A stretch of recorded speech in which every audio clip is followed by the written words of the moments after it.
interrupt this program to update you on the unfolding riot in downtown Vancouver. People are fighting in the streets, lighting cars on fire, and not making Vancouver proud, and our Canadian reputation is at stake. Grandview has an after-school program here called Fame Arts, and every year I get to create whatever kind of magic we decide to do. So I sat down with my principal and I said, you know, this riot thing has really been resonating with me over the summer, and I really can visualize a scene of children fighting each other and someone, a psychologist, interrupting and discussing that, because you'd see all these newspaper articles that kept coming out and all these psychologists commenting on it, and that really started to resonate with me. So I pitched the idea to the kids and they loved it. Of course, the idea of something big and bold and very theatrical really appealed to them, and I thought this could be a really great learning tool for them to also learn a lot about bullying.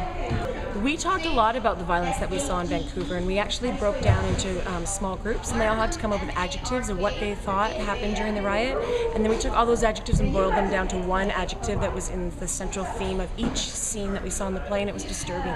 So we had a lot of really wise conversations, and I think it's a mistake that people often think children aren't really privy to the world, but they had a lot of ideas and a lot of opinions and thoughts, and they would say these things would come out of their mind, and sometimes I would just stop and I would be like, wow, I'd take notes. I'm like, those are big grown-up ideas coming out of little kids. Like, wonderful, wonderful ideas.